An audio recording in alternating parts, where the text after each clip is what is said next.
Hey, this is Tony Soprano, and you're listening to Jersey Boyz Podcast with your hosts, Dave Sturchio and the Ernst Boys. I mean, I could give a shit about the Cowboys. We're in New Jersey. These guys got balls being Cowboys fans in Jersey. Anyways, enjoy. Well, whatever. How about this, Cowboys?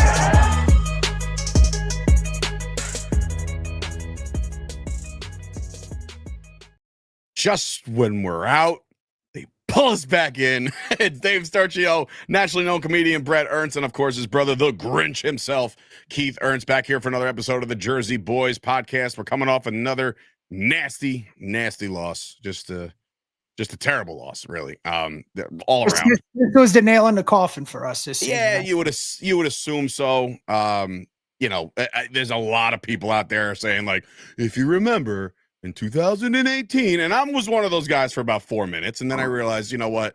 The NFC is probably not as wide open as it once was back in that day, and our defense wasn't, the legitimate last and worst defense of all time.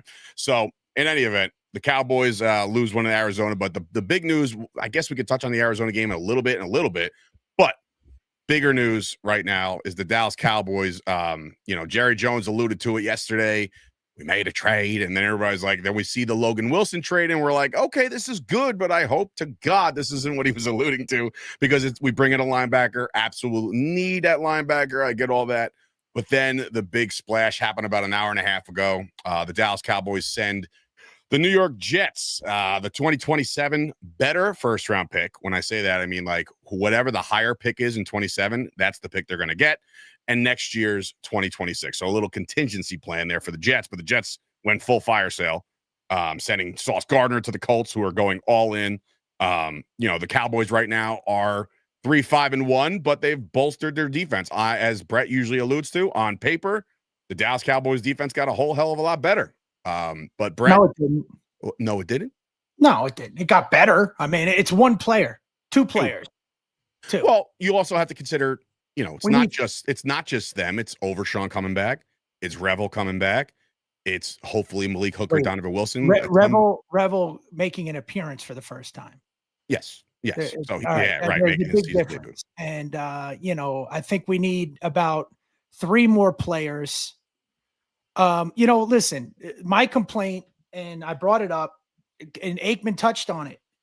We have containment problems. We have outside containment problems. Okay. It's big, right? We have secondary issues. Now we address the linebacker issue, but a little bit. I mean, that's two. Well, so we got 2 players on the interior that kind of improved it a little, but we still have bigger issues, and we got to get a new coordinator. Quinnen Williams is an all-pro. Keith, when you see the news come over your feed, either when you're at work or at home, and you see that the Cowboys go and get an all-pro defensive tackle, not a Pro Bowler, because Pro Bowls really don't matter to me anymore. It's a popularity contest. But when an all-pro defensive tackle comes in a specific position where we feel like we haven't had it since, like, a Jay Ratliff, I guess, in some regard. But, like, when we get a Quinnen Williams, what does that say to you for, I want to say, the rest of this year and going forward? Because he is under contract through this year, through all of 2027, and then they'll figure it all out in 2028, because as of right now, they have 3 defensive tackles that are going to be owed over $20 million each next year. So there's a lot of money being spent, but what do you think about the player himself? Oh, he obviously he's a good player. Was he first round? I think he was like the 3rd or 4th pick. Was it 2018, 2019? So he's like, what, 26, 27? Yeah, he's still very young. I mean, sure. But do you know the average career for defensive linemen in the NFL is? I mean, yeah, if you're talking averages, I'm sure they're gone by 27, right? Like 3 years. That's it. 3. He's 6 years in. Now, I'm just saying, we don't know. I mean, if we would have won last night and maybe 2, if we would have beat Denver and now, I'd say absolutely make the trade. If we would have won last night, I would have been on the fence. I think we should do what the Jets do and do a fucking fire sale. And we have to rebuild. I mean, that Iziaku kid is what we're looking for. Yeah, Donovan Izaraku finally got home a bunch last night, rushing 4, which is even better. That's what I was saying last week. He's the only one that was giving pressure to Knicks. Yeah, but you know what? Not for nothing, but a player like this, when you add an interior player like this in Quinnen Williams, and then you have Kenny Clark and Osa, right, in the rotations and whatever and Solomon Thomas, with the rotation like that, this is going to help the edges significantly. I mean, we saw Jadeveon Clowney play pretty well last night. Yeah, he did. He did. And now, if you think Donovan Izaraku was good before, this absolutely frees him up. He's not going to get doubled. He's not going to get chipped. You know what I mean? Like this dude. No, all of a sudden we're looking at a decent player here. But we still have containment issues, and you know that they've been beating us on the outside all season. And Right. I mean, look, last night, and you know, kind of allude to last night's game, the Cowboys obviously couldn't get nothing going offensively until the very end, and the big spark comes from a Sam Williams block punt off his face, right, for a touchdown, and the Cowboy Stadium lit up like the 4th of July, and you felt like, we were gonna turn the tide a little bit, and that's the problem with the Cowboys. I feel like every time there's a little bit of a momentum swing in our favor, they just can't seem to respond defensively. Right, like look at right out of half, Troy Aikman, coming out of half, like, well, Dallas is going to have to get a nice stop here on the first drive. It took them 3 plays and they scored a touchdown. So it's like the Cards once again scored on, I believe, out of the first 7 drives, 6 of them. So field goals and touchdowns. Right, and I will say that, believe it or not, I was more impressed with the defense in this game than I was with the offense, because really? because I have such a low expectation for the defense. And the one thing the defense did, and our miraculous offense that everyone, including me, was saying go all in because our offense is so great, and get these players because now is the time for this offense. Couldn't do shit. You know how many points the Cardinals scored in the 4th quarter? Fucking 0. What did our offense do? Nothing. Fumbling the ball. Overthrow. CeeDee Lamb is running the wrong goddamn pattern. 4th and 4. Where the fuck are you going, buddy? Yeah, what is this team doing? Let me finish, Sturch. Please let me finish. Let me just, because and I love you, but when I'm talking, you like to jump in, but it kills my flow, man. It just destroys it. But what I'm trying to say is that these players that are getting this type of money, I mean, CeeDee Lamb, it's not that he got called out by Aikman on another first down that he could have had where he's not running his route completely. He didn't come up for the ball when he should have. That 4th and 4, he's running 11, 12 yards down the field. They're giving him the cushion for the 4-yard turnaround. I mean, why are these are one of the top 5 paid cornerbacks, Deron Bland, is getting put in a fucking blender on national TV. He got crossed over. Did you see that? That was never seen Allen Iverson type shit. I've never seen that, especially by and I'm not coming after him, but when you're getting 25 fucking million a year, we're expecting you to shut down a receiver that hasn't even done that great this year. He feasted on him. Another player, by the way, everybody, another player on an offense that has an all-time high. Marvin Harrison Jr. had 6 catches. He hasn't had more than 4 or 5 catches a game. He had fucking, 7 last night? 8 altogether? Something crazy like that? I think it was all in the first half, too. And a tug. And then Deron Bland can't make a tackle on that first down. Are you kidding me? What are you paying these guys for? And Sturch, you brought up a point with we got another $20 million player coming in. Like we're paying these players that aren't that fucking good. That's the issue. That's what it comes down to, is a lot of players that are getting a lot of money are not that good. All right. Well, yeah, and it's crazy because you mentioned Bland, but I now raise you, yes, Bland was put on skates last night. It was a disgusting display of corner, but then you paid your tight end, right? And outside of the fact that I was rooting for one more catch at the end of the game for fantasy football reasons, my man put the ball on the carpet in the worst opportune time, and you cannot do that if you're getting paid that kind of money. Look, he's not the top tight end in the league as far as pay is concerned, but you can't do that. Javonte, I mean, we've been singing his praises all year long, and we're like, okay, And look, if you look at that first drive of the game, I was like, oh shit, they're just marching down the field like it was nothing. And then here comes the fumbles, right? And then go ahead, Brett. No, I'm saying it's a team sport. You're gonna have fumbles. You're gonna have this type of stuff. I mean, it's just we're playing against pros. They're gonna win some. We're gonna win some. We're just not a good team. And to be a good team, there has to be compensation when other guys screw up. I mean, you're gonna have that. Like, again, Dak played pretty good. This isn't Dak's fault. I meant, our O-line got fucking, and shout out to Calais Campbell, by the way, just because he's from the U, pushing 40, got 2 sacks. 40 years old, just making history everywhere. We got abused. We had dumb penalties in the beginning. I mean, I think we had 6. 1 was declined. Again, preset, there was an offsides.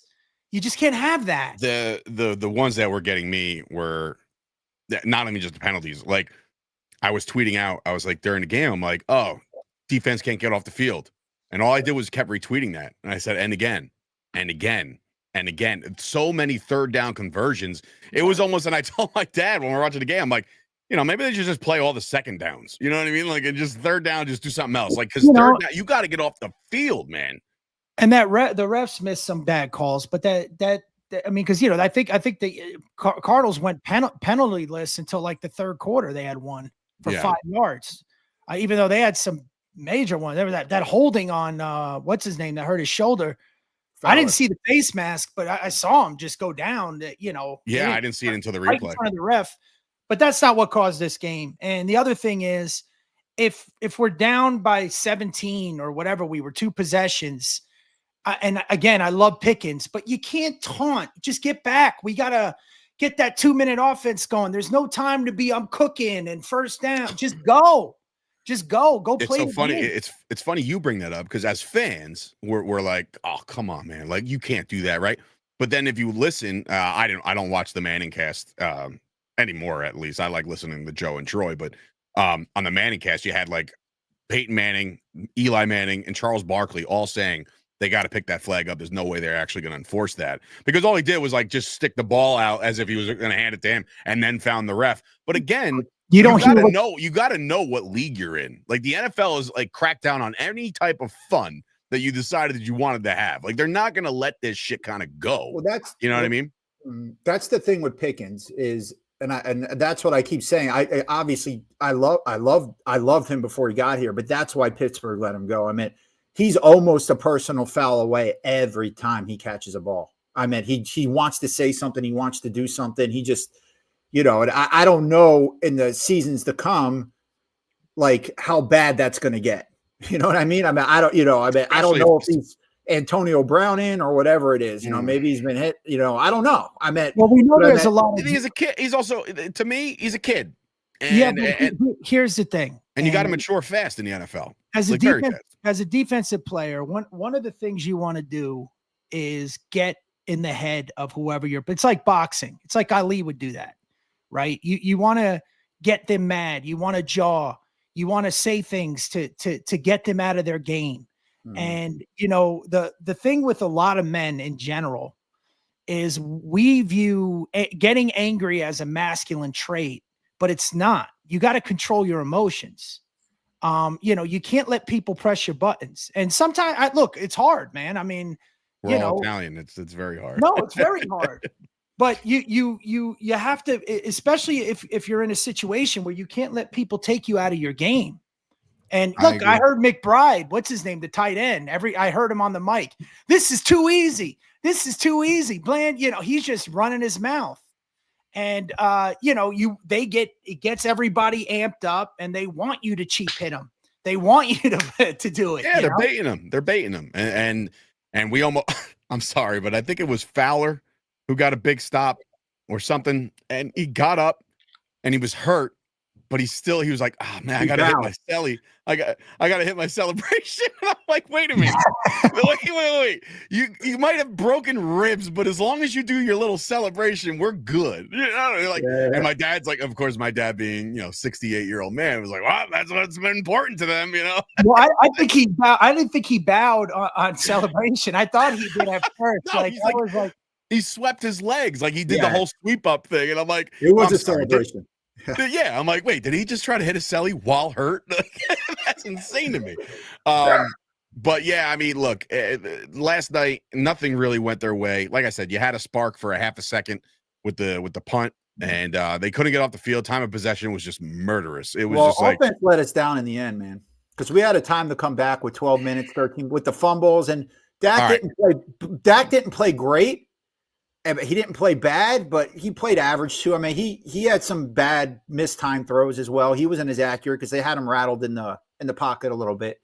So offensively, once again, we wanted to boost it as and I say we because I'm too as one of the great offenses. But the last 2 weeks they haven't been that great, and they weren't that great against Chicago either. So you're looking, how many games have we had? 9. So, 6 games, yeah, sure. But 3 of them, no. I mean, they're not the greatest show on turf, which, they're not that, it's something that our offense can't carry this team. It can't. So hopefully this defense that comes in, the new players or new whatever we're doing, but I don't see it. I just don't. And look, I said it last night in my emotions last night, I'm almost canceling the podcast altogether. I'm just like, my favorite was, I didn't understand that one. When there's a minute left, you're like, just down it and get into halftime. Oh, well, I was so fed up with nothing happening. And then I'm saying, come on. We got the best field goal kicker. Not that it mattered. Right. Turpin that's another thing. Turpin gets to the 35, 40 yard line. We have 50 seconds left. You can't move the ball fucking 20 yards. Well, they did. They attempted a field goal and missed. No, but I'm saying it was a goddamn 70-yard field goal though. They barely moved the ball. He was basically telling the Jaguars kicker, like, that's a cute little record there. It would be a shame if somebody broke it the next day. I think it was the same. For 24 hours, it was gone in 10 hours. Guys getting a plaque made at home, like, this is my ball from. I'm the only one that's going to be doing it. And Brandon Aubrey's like, yeah, no, sorry, dude. But remember, I said that. Well, I said that in a text. Remember, that's the first thing I said. And then you were like, yeah, it looks like Aubrey's going to have to beat it tonight. And it almost happened. But my whole point with that is, no, you got Patrick Mahomes scoring touchdowns in 14 seconds with no timeouts. We get the ball on the 35-40 with 50 seconds. We can't even get into reasonable field goal range. That's a problem, man. No, it is. It's a huge problem, especially for an offense that we're putting on this pedestal and talking MVP for Dak and all this shit. No, it's got to stop. The other thing that a lot of the receivers, they should have gotten out of bounds. Like there was one play where they stayed in. It's like, come on, man, you only got an extra yard. You got to be careful because if you're going backwards, they'll run the clock. You know what I mean? So they won't stop the clock if you're they'll stop the clock if you're running forward. They stayed in bounds. There was two times. And that's another thing. I don't like again, just like you said. Oh, go ahead, Brett. And I wasn't for that 4th and 4 going for it. Me neither. We needed those. Neither was my brother. Neither. To me, I was like, man. To me, I look at those situations like this, and of course, ESPN will flash up the analytics says go. You know what I mean? And you're like, oh, all right, well, as long as the analytics. For me, it's like I know just based off of watching this game and the flow of the game and watching the defense the entire first 8 games of the year. I'm like, yeah, 3 would be great there, but you need 7s, a lot of 7s, in order for you to compete with this defense the way it was. So that's why I was like, all right, well, if we get in the end zone there, it's a lot better than kicking a field goal. And last year, if it was McCarthy and all these other guys, and you're like, all right, dude, take the 3 and we'll play some defense. We take the 3 there, and we're not playing any defense, dude. We're not. Okay. So, Sturch, you're right, but you got to look at your opponent, okay? Mm-hmm. We're not playing the Chiefs. You're playing a backup quarterback in Jacoby Brissett and a team that hasn't won. It's on a 5-game fucking losing streak, okay? Get the points for them. You don't have to. I remember when Romo played Denver and they had to do that. They knew the Broncos were going to score, so they were going for it. No, We were playing. We were not playing an offense, this high potent fucking offense. Take the 3 points.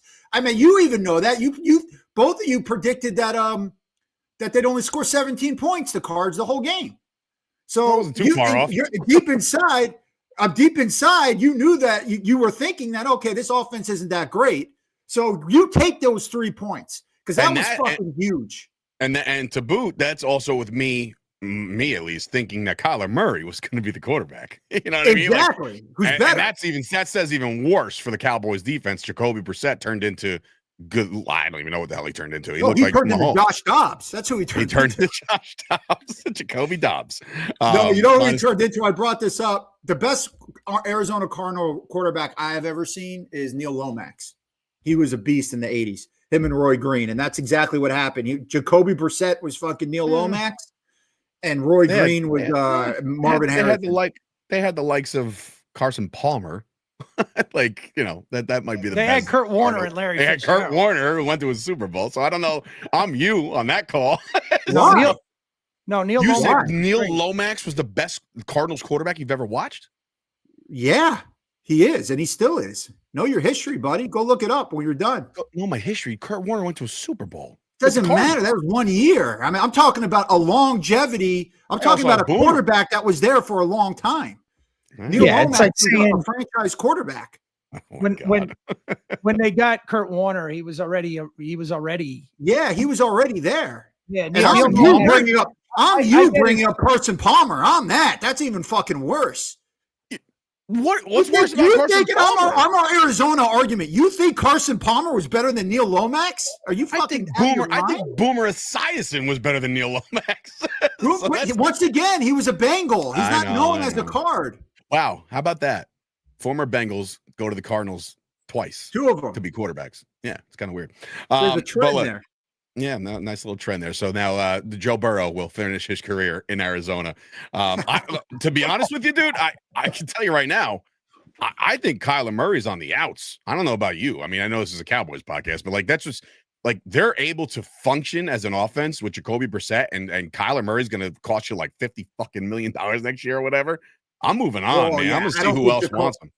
Yeah, he's not the future Jacoby. He's not the future, but maybe you find him and notice that he might not also be the guy. Listen, he beat us, so let's just stop there. Okay, everyone beats us, and I keep bringing up Josh Dobbs because you know that game. You know the score of that game? Was it 27? When Josh Dobbs beat us, the Arizona Cardinals. When Josh Dobbs turned into Neil Lomax, you want to? What know what the score was? 27-17?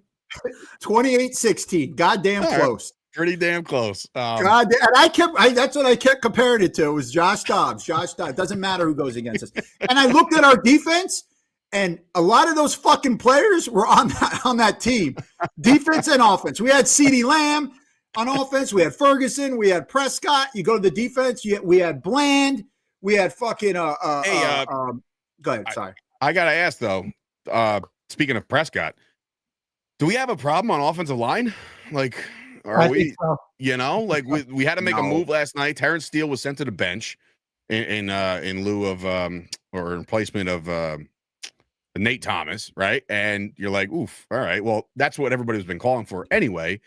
So maybe there is a little bit of a shakeup coming because maybe Terrence Steele is your swing tackle now, just in case anything happens. Then you could bring him back in there. But right now, there's been so many plays, even Guyton, man, and I like Guyton, and I love the effort of trying to be better, a little bit better than last year, but he's getting toasted too. And just the pocket was just not there, and a lot of those throws were rushed. A lot of those scrambles by Dak was a force out of the pocket, not design runs by any stretch, right? So, and then Prescott gets rolled up on, and I'm surprised we haven't heard anything, and maybe it was just a oof, and I'm good.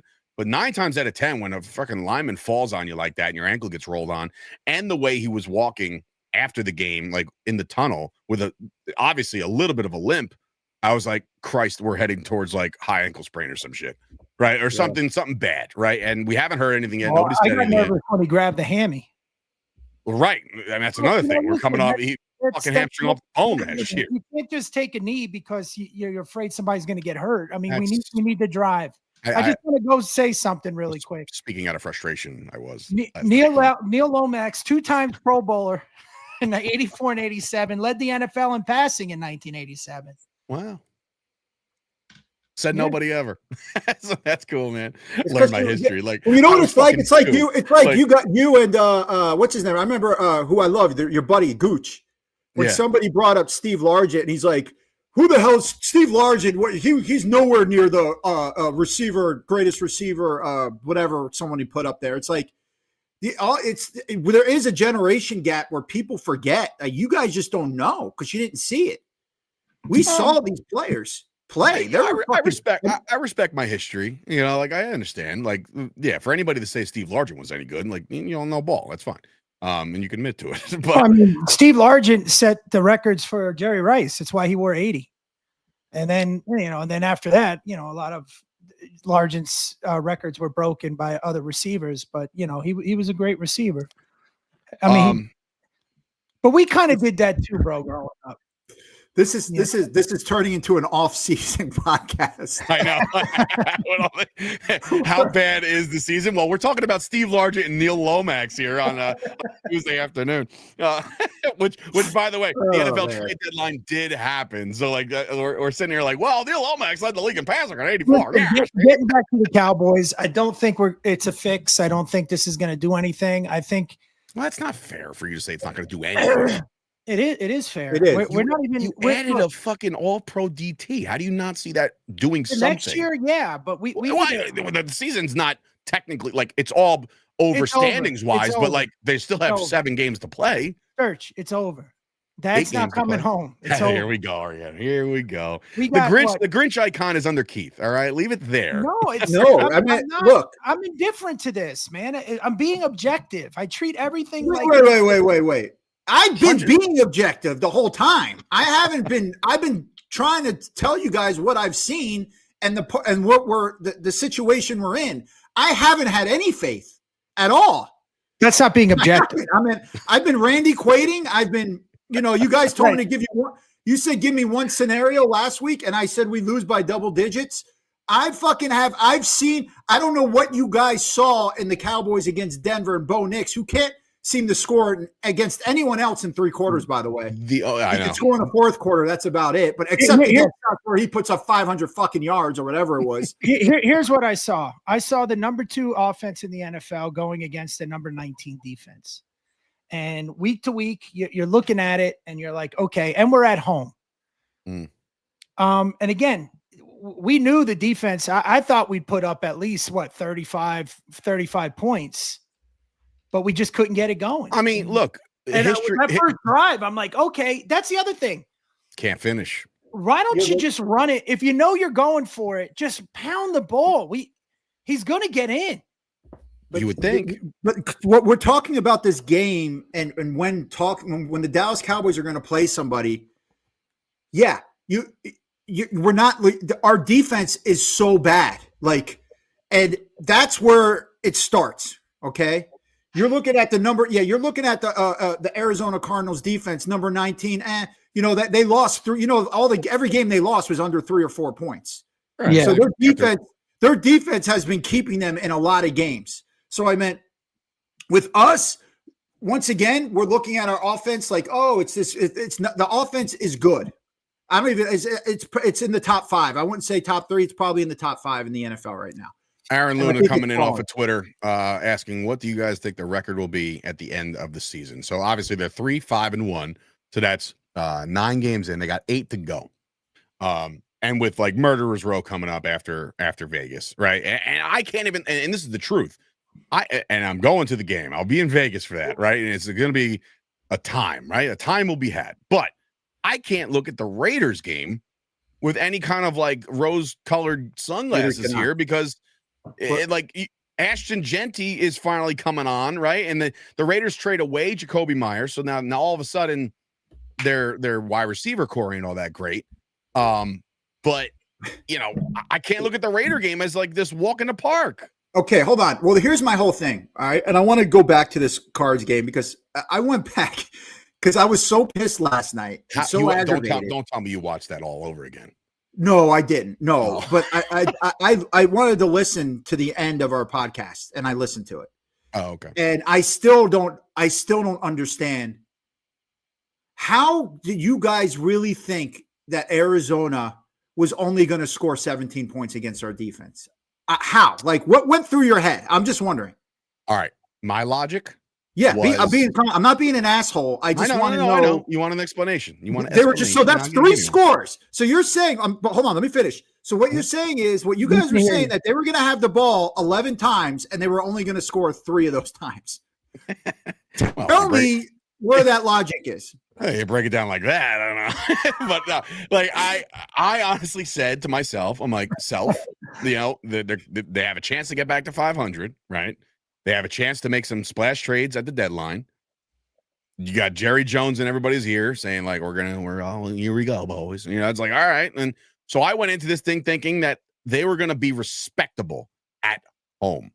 The only reason why I thought this way was that it was a home game. We were going to put up 35 plus and do our home thing because that's what we've done in 3 home games this year. We put up 40 fucking points. So I'm talking about the defense, though. No, I know, but I'm saying like, and again, like I didn't expect to shut anybody out by any stretch. That's not a thing. But like, I thought that they would come to play and I thought they would actually be respectable. And I got egg all over my face. Like that's it. So and now I can't go into any game, even with the additions of what we got until we see it. Right.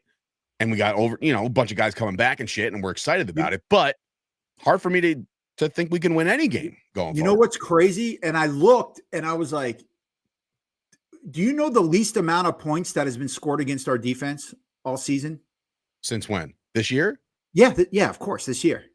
Maybe it was the Cardinals, 27? Oh, no, 22 is the least. 22. 22 points is the least amount. Huh?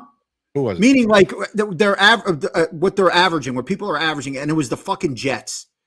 The Jets scored the least amount of points, and it was 22 points.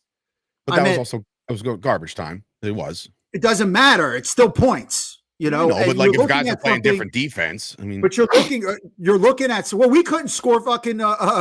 We only scored 17 against Arizona. At least the Jets put something up. Yeah. I mean, and we were playing in garbage time too. Dak threw a pick in garbage time with 18 seconds left. So that's garbage time. My thought process was this: we're looking at time of possession, right? So when you're going down to score, I don't think we're going to score quick. Right. Like, for instance, we score on the first drive at 7. We held them to 3. We get the ball back. We score again. You got to remember, if you jump up big, the whole game changes. If we were up 14-3, it's a whole different game. Right. The everything changes. And what I was hoping on, listening to fucking Shoddy, and I'm Shoddy, we're making some more changes. Some more guys are going to see playing time. I was hoping to see more, which is Iraku, however you say his name. I know he was getting more burn.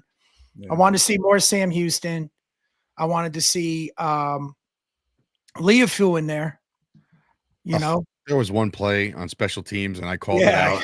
I called it out. I'm like, what did he ran right by him, and I'm like, hey, guy, he's over there. Well, I mean, there was one play. Well, he loved the hit, brother. That's fine, but like, Jesus Christ. I know we picked that kid up, the one that got the sack, the corner. Ready. We want to see some more zone. I just figured that there would have been those types of adjustments. And with how good our offense has played at home, I was thinking, okay, because look. Oh, good, bro. No, here's my thing. No, I'm not saying that. I'm not. I get your thinking the offense would score 34 points. I'm not coming down on you on that. I'm just coming. I bet it's just I'm just saying defense. Our defense, like what you guys saw from our defense to think that Arizona would only put up 17. Well, I don't think you understand. I'm saying is when you jump up. I thought we'd jump up on them, and when you jump up on them, then it's not. You control the time of possession. You do when you have a good defense.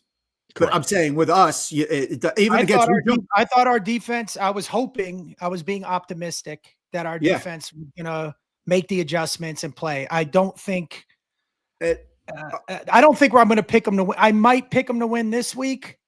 You mean the good thing is, you know what, everybody out there, all 148 of you watching right now, Cowboys can't lose this week. Okay, they can't. They're on a bye. I want to bring something up to you that I bring up all the time about Dak. Okay. I meant the Raiders. All right. And I say this all the time. I hammer it home more than anyone on this podcast. And it's the fact that Dak can't, it's very hard for him to carry this team to a win. Now I know your eyes are going to light up because I'm hearing now when they're going tit for tat, like the Packers and stuff like that. Yeah, I'm with them. But when we get down and Dak's our quarterback, shit tends to happen all the time. Listen to this stat. And I don't know if you guys heard this. This is crazy. So the Cowboys are 1-18 with Dak Prescott as the starter when 10 down at the half. So whenever they've been down by 10 points at the half, that's happened 19 games. We've won one of them with Dak. And you know what game that was? You know, Sturch. You did get this one. Watermelon game, Falcons game? Yes, the watermelon game, 2020, the Falcons. But that's an insane stat right there. Like, well, here, I'll raise you my text from last night. Mm-hmm. I said this game was over when it was 10-0. And I didn't know that stat. So when that was 10-0, I said, nope. I don't remember that, but yeah, well, I don't, but I believe you. We texted all game, so I was like, yeah, you get lost in it. But like, yeah, when it was 10-0, just 10. And I was like, nope. Because then you have to think about this logically. With the defense that can't stop a nosebleed, right? You have to think about the possessions. You have to think about the things that happen. If you go down 10, that means that's 2 possessions for you that you have to score to tie. And you also have to stop them 2 or 3 times. You can't, I don't see it. I don't see a stop. I don't see a stop in their future. So when they go down by 10, I'm like, oof. And even in the end of the game, when like even if you kick the field goal, you don't kick the field goal, it's like 1 or 2 possessions, whatever. It didn't matter to me. Like I was like, it doesn't matter. You know, like they're not going to get that stop. And will these trades for Quinnen Williams and Logan Wilson and getting Revel and getting Overshawn and getting all these back? Are we going to get a couple stops, more stops than we would before that? I think so. Logically, you think so. And I think off the top of my head, again, I said the Dallas Cowboys had the 17th to the 20th ranked defense. This team could be fucking undefeated. You know what I'm saying? Like, that's how bad this defense is. Just look at the Chicago Bengals game that just happened. You know, that's how bad of a defense you are. When you think you have it all wrapped up and it's all good, you miss one tackle, and my man, all you're doing is looking at the back of his jersey. The game's over. Look at this game, Sturt. So you're right, because you look at the fourth quarter, right? Like I said, they didn't score in the fourth quarter, Arizona, and we had 11. We could have won that game just by the defense stepping up for one quarter. For the first 3, they fucking were awful, but one quarter. You know what I mean? They step up. Did you see the Cardinals? Did you see the Cardinals point differential for the fourth quarter? That's that. No, I didn't see that. They're like minus 47. Yeah, that's where they lost all those big leads. Oh yeah, they're a terrible fourth quarter team. So the door and the opportunity was open. Yeah. And we just couldn't get shit going. It was fumbles. It was bad play calling. That's another thing. This wasn't Dak. Those fumbles killed. The Williams fumble killed that drive.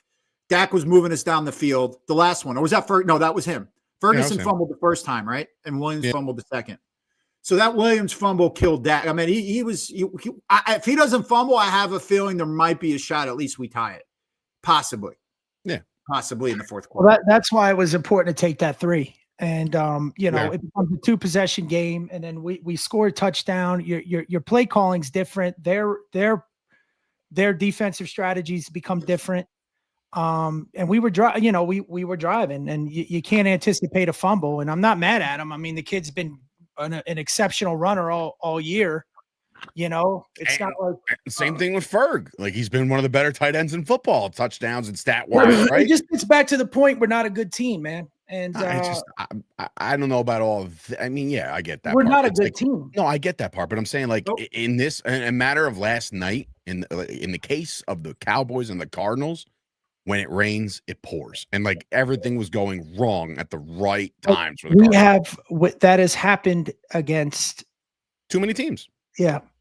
Carolina, Chicago. We never answered the guy's question. What's the guy? He has that question. We never answered. Oh yeah, no. The question was, what do you think the record will be? So they're 3-5-1 with the the rest of the season coming up, where you have the likes of Detroit and Kansas City and Philly and Minnesota and San Diego and LA, whatever. So you have a murderer's row schedule. To me, logically, if the defense doesn't improve, which I think they will, right?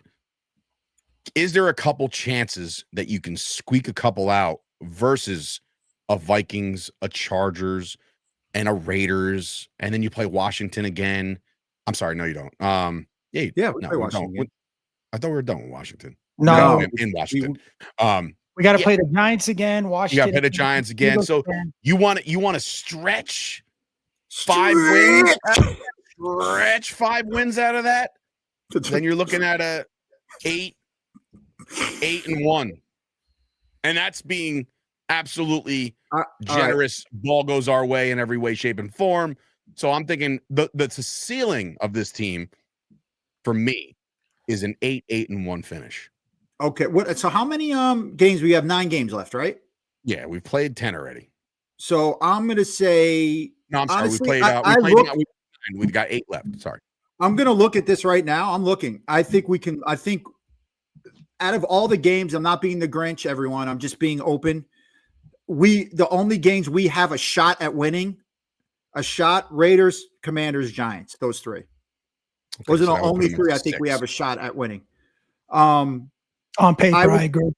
Yeah, I would say, but if we were picking this week, I would take the Raiders to beat us. So I'm going to say we win 2 more games, and it's going to be out of the Raiders, Commanders, and Giants. Out of those 3 are the 2 we're going to win. So we're going to be 5-12? 5-11-1. 5-11-1. Yeah, thank you. 5-11-1. That would be which without, and this is again, if anybody's on Twitter right now watching this, and there's a bunch of you doing this and watching, I'm not team tank. We're watching this team. We want them to win. So none of this bullshit. Every game. But here's the thing. Keith just gave you a realistic possibility, a realistic 5-win team.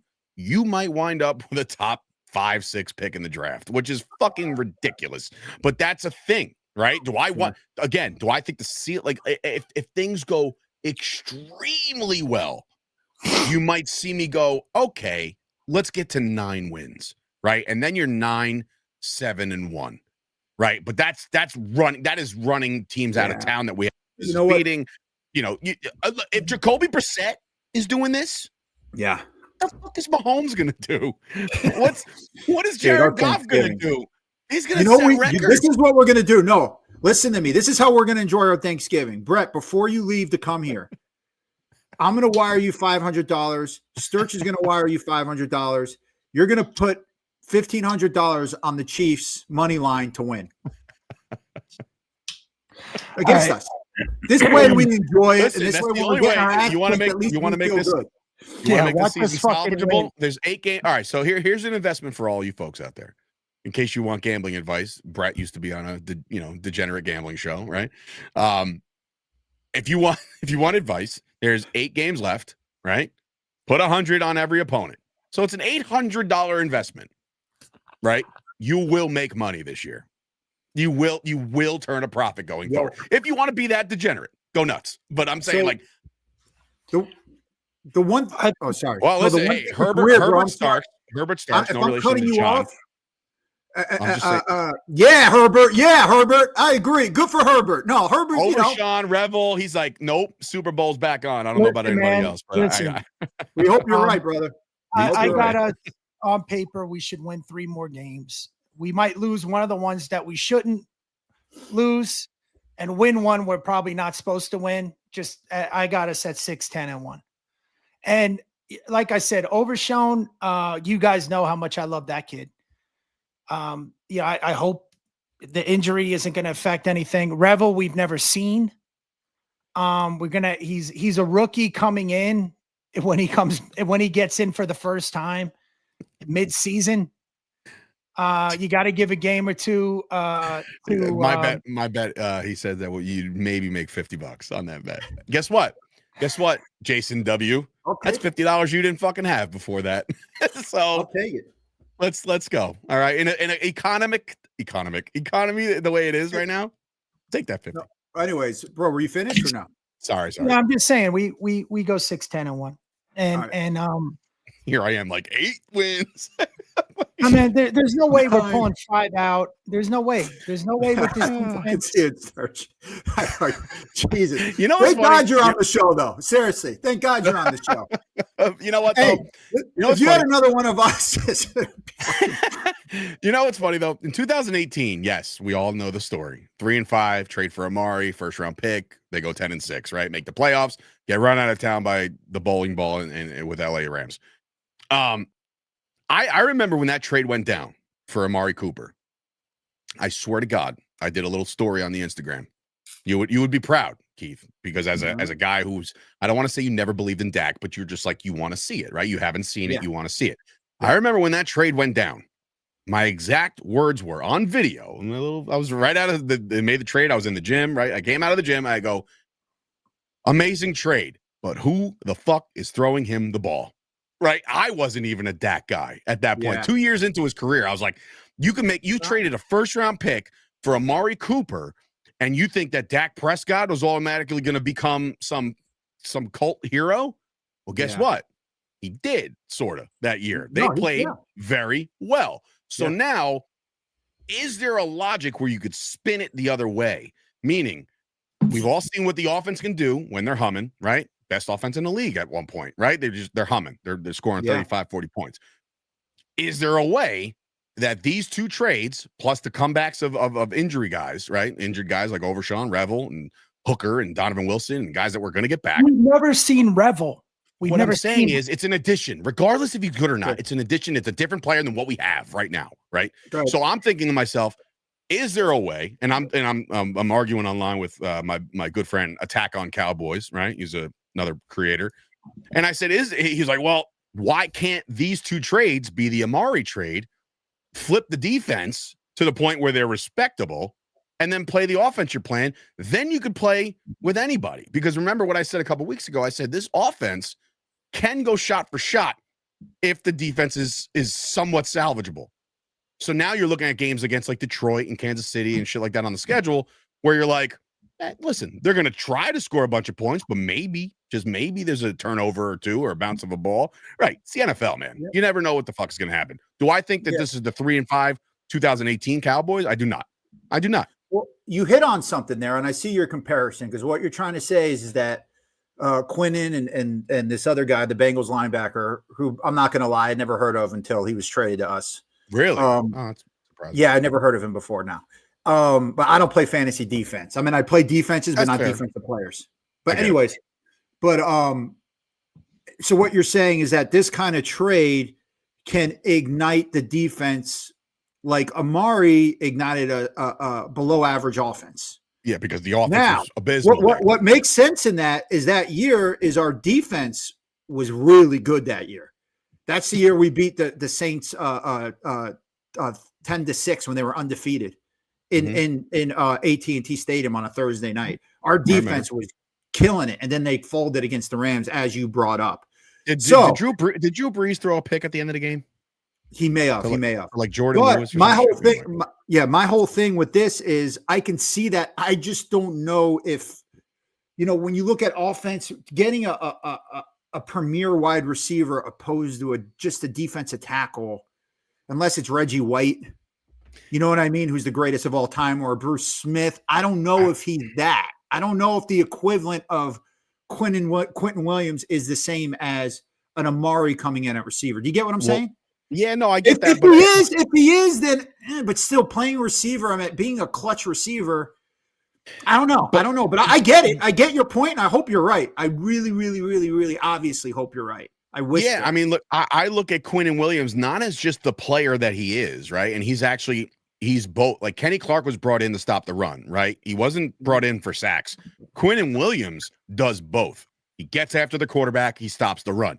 But Quinnen Williams is also going to draw a lot of attention, right? Like they're going to have to double up, guard, center, different ways to stop this force, which was going to benefit guys that are on the rise, like a James Houston, like a Donovan Izaraku from the edges, right? Like, so therefore, by proxy and by schematics of how many players are on players, hat on a hat type shit, you might get some favorable matchups for some of these guys that you're like, he's right there He just needs a little something. That little something could be better linebacker play from Logan Wilson, which again, you never know, right? He's coming from the 31st ranked defense or 32nd, whatever the Bengals were. But like, he's coming from a dog shit defense. He also was kind of not. Everybody's like, oh, he was benched the last 2 weeks. He was benched because they were going to deal him. So they didn't want to get him hurt. They wanted to deal him at the deadline, so that because he asked for it. He goes, I want to be traded. So they're like, all right, just give me a couple weeks to the deadline, and what happens? So you'll lose some snaps, and that'll be it. So he didn't get benched because of performance. The whole fucking defense stunk in Cincinnati. I'm just hoping. Yeah. No, did you figure? But here's my thing. This is what I'm a little worried about too. Okay. Mm-hmm. I noticed that, to me, last night was the best out of all the games we played, even against the Jets. I felt that our pass rush was the best I've seen all year. Getting home with 4. Getting home with we got 4. Okay. No, I'm saying getting home with 4. Like there was, they sent Reddy Stewart on a blitz, which was how many sacks? So we have 5 sacks. You had a lot of sacks. Yeah, I don't remember the exact number, but we had. But I'm saying that's a lot. So what scares me now is because Jacoby he was releasing the ball. These receivers are getting open once again. Our corners now. It's like it's flipped. You know, at one time we were thinking, you know, I'm saying going into the season. We got Trayvon, we got Bland, we got this. It's like, who do we have that can cover anybody? Well, I will say I do have one more on the wish list. And now that the trade deadline's come and gone, Asante Samuel Jr. was just cleared by all doctors saying he's ready to rock and roll. Because that was the big thing. He's been a free agent. He's been sitting around, but he didn't have doctor's clearance. He got full doctor's clearance. There's no reason, just based off of numbers and the things that you've seen out of your own players, you bring in an Asante Samuel Jr. for nothing. Wait, $1 million. Is he a free agent? Yeah, bro. He didn't renew his contract because of his health, right? With San Diego, but the kid's like 23 years old. Like he's brand new. Dude, I agree. Like what do we like? What do you need to see? What do we have to lose? Right, and I'm sitting there like, okay, bring in Asante and say, hey, Stephon Gilmore. Hey, I know you're not doing anything, but come on, help these kids. You know, get on the field, help these kids. There are moves to still be made, and maybe they're being made right now as we speak. I don't know. We're on the air, but like I'm just saying, I think that the Dallas defense, if it becomes competent, you're now in every game. In every game. I'm not saying you're going to win every game. You're in every game because the offense can do shit. Yeah, I agree. But I would say, like, just get up to slightly below average. That's it. That's all you need, right? The way they played last night, if our offense was on, we could have won that game. Absolutely. Look, 27 points. If we're averaging 35, by default, we win. Yeah. If we're playing, and think about the drives we're talking about. Fumbles here, you know, this here. Yeah. If none of that shit happens, we're putting up points. So, you know, it's a clusterfuck of a season right now. They're 3-5-1. You are what your record says you are, according to Bill Parcells. You know what I mean? Like that's yes, they're 3-5-1. The division looks completely just gonzo, right? But then, like somebody brought it up. The Eagles, you know, not for nothing. And listen, you saw the tweet. I got fucking chewed apart by every Eagle fan under the sun. But like, and I'm talking to the point where I was like trying to find dirt on these people. I was like, look at his face. Is his face all fucked up? I don't know. Yeah. Don't be that guy, bro. I didn't know. Yeah, I didn't know. I know. I was just like, how can I like make him ruin his day? Like he's trying to ruin mine. But like what I'm saying is the Eagles right now got the Packers next week, right? On Monday Night Football. And then I believe they played Detroit.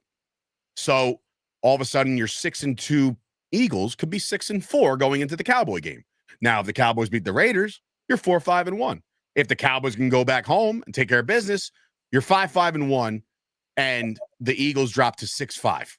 So now all of a sudden, you're a fucking half game out of first place, which is like wild. But like I'm saying, now we got to kind of watch the Eagles this week and see if they, you know, they didn't make any move. Well, I totally fucked that up. They absolutely brought in Jalen Phillips from Miami as an edge rusher. So they did something. But they didn't trade away A.J. Brown like everybody said they were going to do. Like, so they're in, and, you know, that management and front office are always adding players.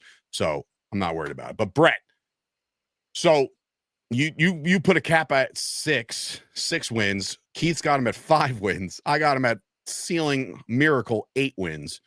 I don't know if 8-1 gets you in as a 7 seed. I have no idea how this is all going to shake out. I have no idea. It's not because you're failing to realize that we lost to the Bears. We lost to the Panthers. We have two teams in the NFC West that are at 3 losses, 2 losses. Yeah, and then a lot of them play each other.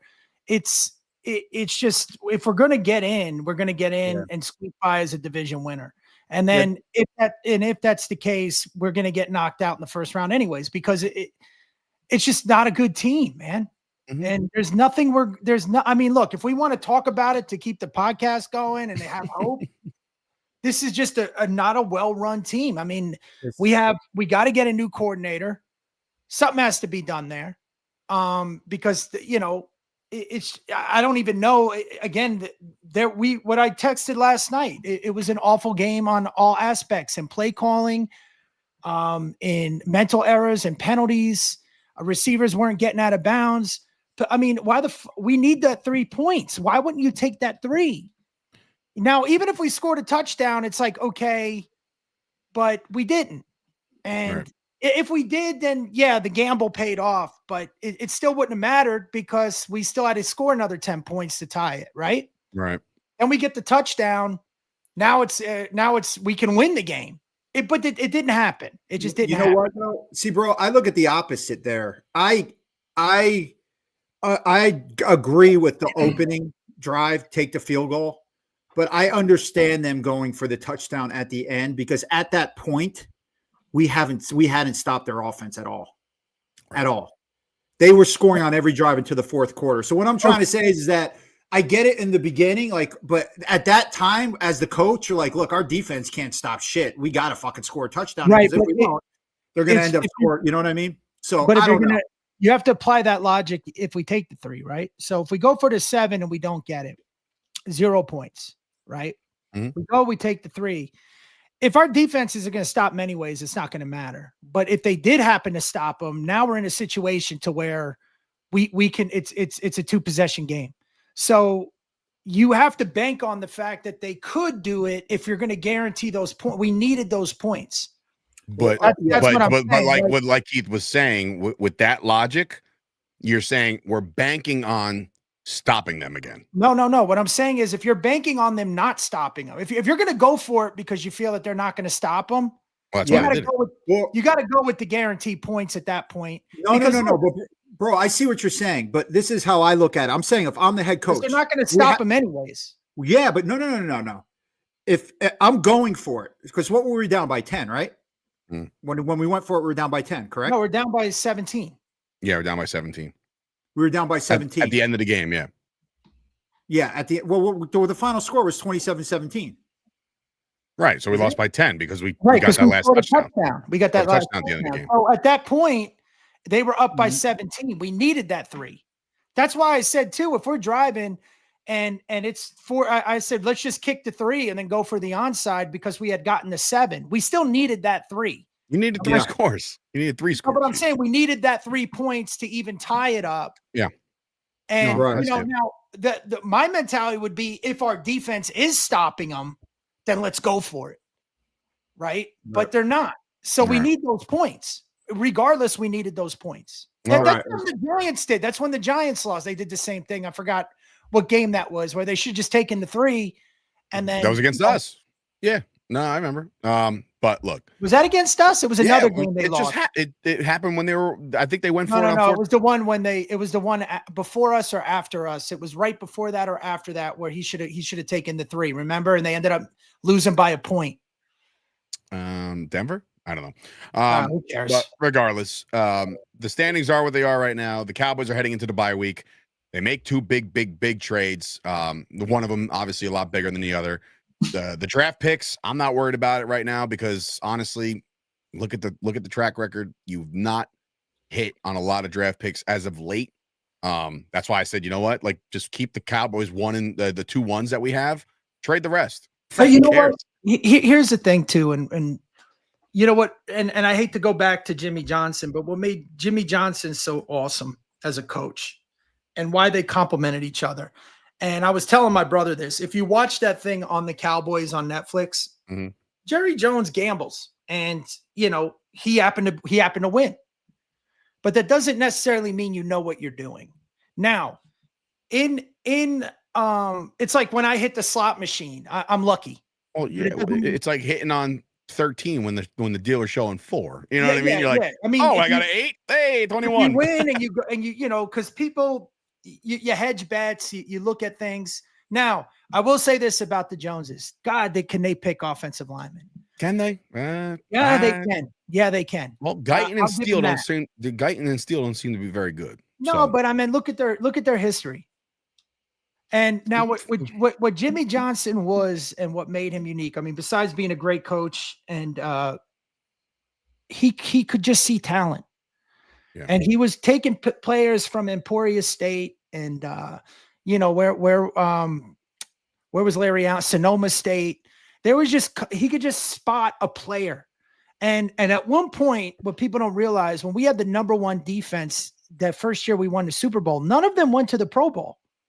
And that's the indication of designing a good unit.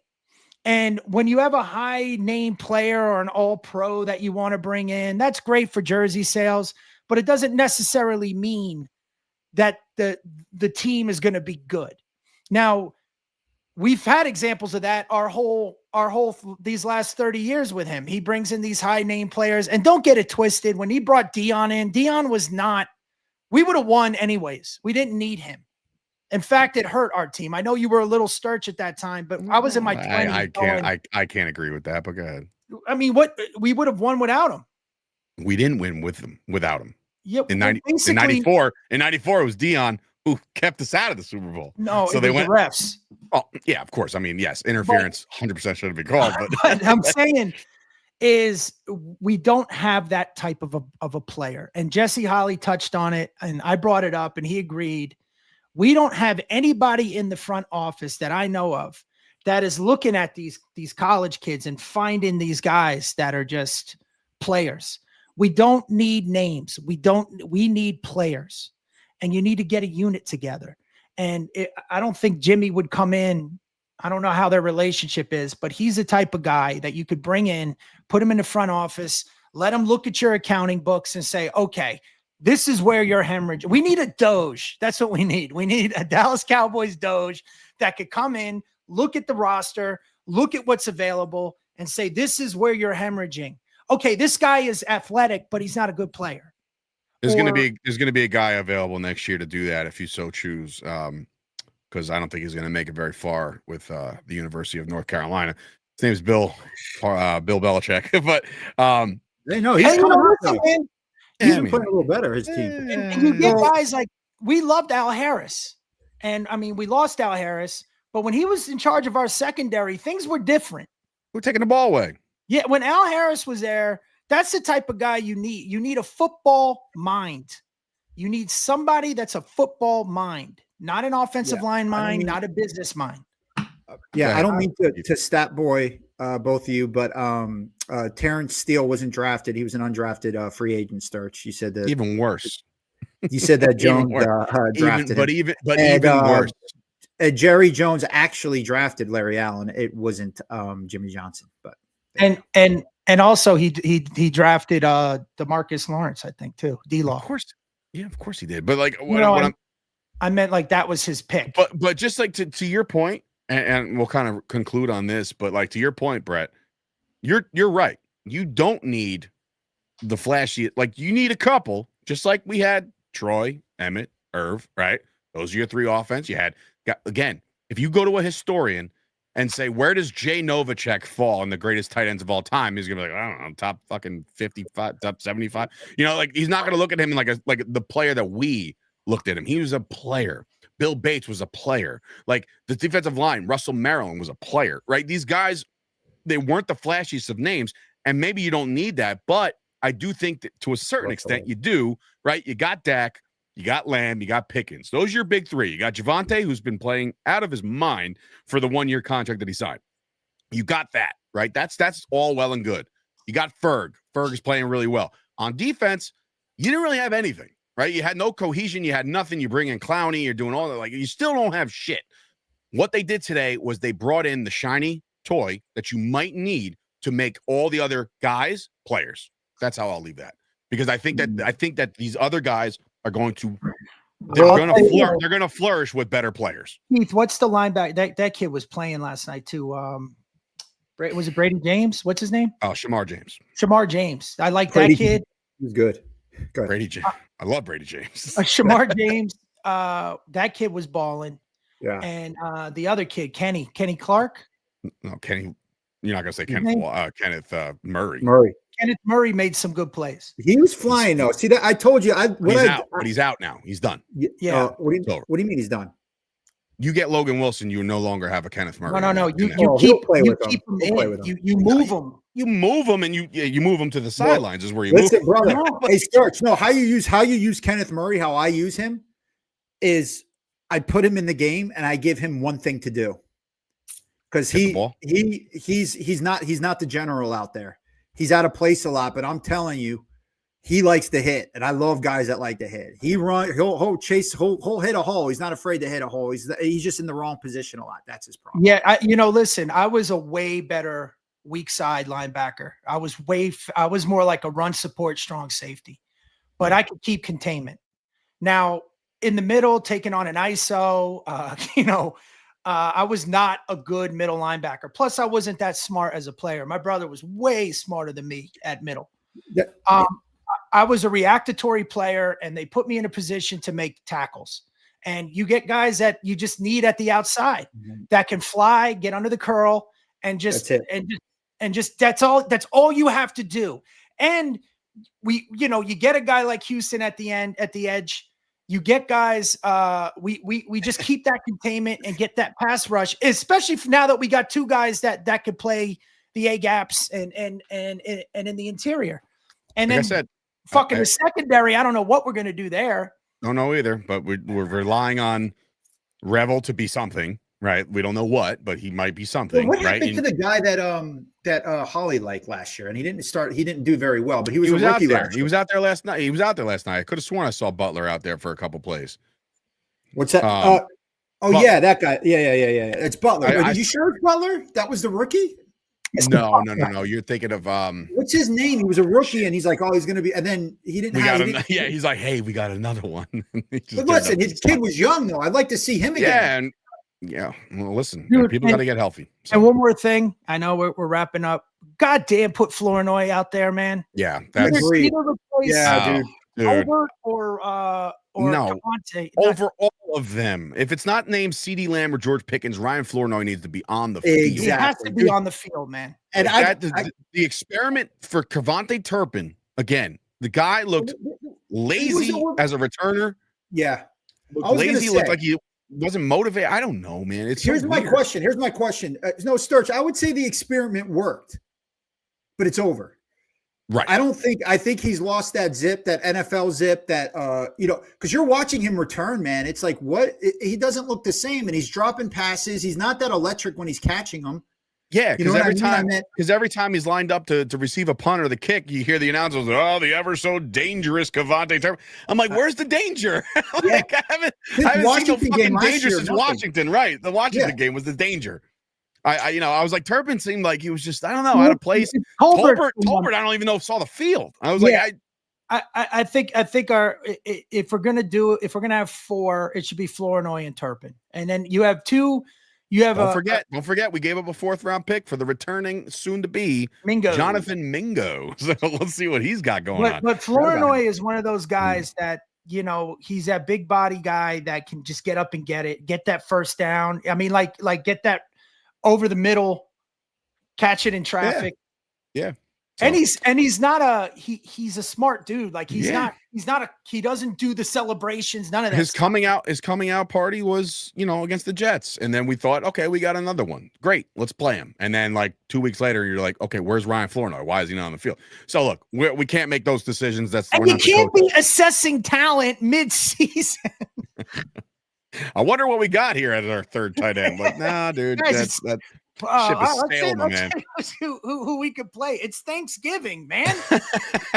We're getting into the holidays. Well, I don't think this zone coverage is working. Maybe and our dear good friend RJ Ochoa last night or this morning, I don't know, he was in his feelings with the tweet. He was like, "Well, the season's over the Monday after Halloween." Then I was like, All right, dude. Yeah, maybe, right? But no, it's just Sturch. I love you. It's over. It's over, buddy. I know you're being optimistic. Nothing is over. Get up, you son of a bitch. Because Jerry loves you. I was looking at the other guys' schedules. I looked at those losses that we had. The only way we even could get in is if the Eagles implode, and then we end up beating the team that the Eagles are losing to, and the Eagles. And on top of that, Well, I mean, we got a puncher's chance. Wait, hold on. I'm getting word. Hold on. We got somebody wants to chime in. I think it's Coach Johnson. How about that, Cowboys? Well, I guess we're gonna win it all now. What? So I was gonna say, well, when I'm giving these games prediction, like Bret, I'm going based on I haven't seen the other guys play yet. I haven't seen anything. I haven't seen a change in the defense. So going off, if I'm not even counting them in the Quentin Johnson, I'm not even accounting for them in my Quinnen Williams.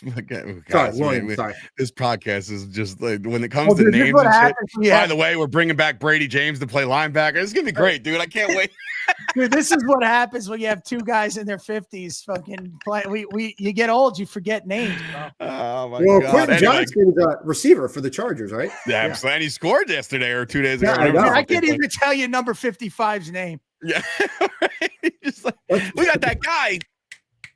You know, I'm just gonna say that the kid from Cincinnati that wears 55. Oh, and, you know, he's on the fucking screen for Christ's sake. Right, so, in any event, listen. Bye week coming up. We'll drop something next week. Obviously, you know, we'll maybe recap what happens in the landscape of the NFC. The Eagles play the Packers on Monday Night Football, so that's something to watch. Obviously, watch the entire NFC and see how it all goes. We're obviously we could have an M. Night Shyamalan twist. We could have back overshown. Next thing you know what, dude? You just fucking told me it's over, and you're like, M. Night Shyamalan. No, I'm saying, but it still won't matter, even if we go on a run. Well, listen, if you like what you heard today, subscribe to the podcast wherever you get your podcast, right? Watch us on YouTube. Give it a like to the video. Appreciate that. That would help us out tremendously. We've been on a nice little upswing for the last couple of weeks. So it is three guys that grew up in enemy territory in New Jersey doing a Dallas Cowboys podcast. If you're brand new here, a lot of new viewers. I'm your header, by the way. What? Big help on the way? No. You know what? It's called fucking optimism, man. Read a book. Listen to this. When's the last time we traded a first-round pick for a player in a season? Amari Cooper. Nope. Wait. I thought it was Amari, but it wasn't. That's what it says. So it had to be after Amari? It was before. It says Roy Williams, the receiver. No, for Detroit. That was back in like 2003, dude. 2008. Whatever. But like that's what I'm reading from CBS Sports. They're pretty legit, right? I have to look that up. CBS Sports actually put that out there that the last time the Cowboys made it in season. Did you give a first-round pick for Amari? Yes. So CBS is wrong. We gave a first-round pick for Amari Cooper in season. I'll tell you what we didn't mention. What we didn't mention. Actually, we lost that first game in case everybody forgot. The Mozzie Smith experiment's over. Oh, yeah. Hey, Mozzie, thank you so much for coming. We really appreciate all your effort and your ability to lift I love it. So listen, I'm just looking at comments. Everybody's fucking screaming like Sturch right now. Who's the writer? Who's the writer? Who's the writer? Call him out. Let me click on it. It says it's the Dallas Cowboys CBS Sports line. I don't know. CBS Sports. Well, it ain't Patrick Walker because my man got picked up by DallasCowboys.com. So it ain't him. So dude, how funny would that be if Mozzie Smith now becomes an all-pro? Like you know what? I feel for the Giants right now. You trade away Barkley. You want to talk about the Giants being cursed. They trade away Barkley, guy wins the Super Bowl. You get rid of Daniel Jones, the guy's almost going to win the MVP. Like, you can't make this shit up, Giants. You guys are cursed. Go fuck yourselves. Anyway, for Dave Sturchio, Bret and Keith Ernst, this has been another episode of the Jersey Boyz Podcast. Join us each and every week during the season and sometimes in the offseason where we talk some Dallas Cowboys football. So with that, go Cowboys. Enjoy the bye week. Can't lose this week, boys and girls. And we'll see you next week. You know what this is really quick, Sturch? This is when you're at the casino and the only way you're winning money is at the ATM. It's shooting it out so fast. This is perfect. It's our bye week. It's our ATM week. Well, that's what I said. I was like, I'm just going to put a bunch of money on red when we get out. Because I was telling my brother last night, I was like, man, this trip just really got dampered. And I was like, I'm going to make it a trip anyway. You know, like whatever we do out there. I wish the Grinch was coming, but yeah, me too. But the Sturch boys are on their way, and all you're going to get is teeth and smiles and fucking. if Grinch was coming, we would have the Rodriguez brothers that are Raider fans with the Sturch brothers who are maniacs, and then the Ernst brothers that can't talk without yelling. A bunch of Italians and Spanish people who are all just fucking crazy. Sit in the same section. The only way I would possibly go is if you promise you're going to the Circle Pool with me on Sunday. I'm in. I'm 1000% in. That's all I want to do is go to that fucking place. I've never been. I want to see it. I want to do it. I've never been there. I don't know how far it is from MGM, but I don't give a shit. Like I want to go. So keep that in the back of your little mind there as we go into the bye week. Let me know. I got to hold your ticket. Well, it's fine. I mean, if you give it away, you give it away. It's not. I mean, I'd want to go see Sturch over the Cowboys because Sturch will. We've been doing this podcast since 2020. Full disclosure, we've been doing this podcast since 2020. I've hung out with Bret a billion times. I've never fucking physically met the Grinch. So you never met? I thought you came to the game with us. No. Oh, I've never met Keith in person. It's just been text and this shit. So, yeah. Think about it, Keith. Mull that over the bye week, and we'll see you guys next week. He goes, okay. Hey, this is Tony Soprano, and you're listening to Jersey Boyz Podcast with your hosts, Dave Sturchio and the Ernst boys. I mean, I could give a shit about the Cowboys. We're in New Jersey. These guys got balls being Cowboys fans in Jersey. Anyways, enjoy. Or whatever. How about this, Cowboys?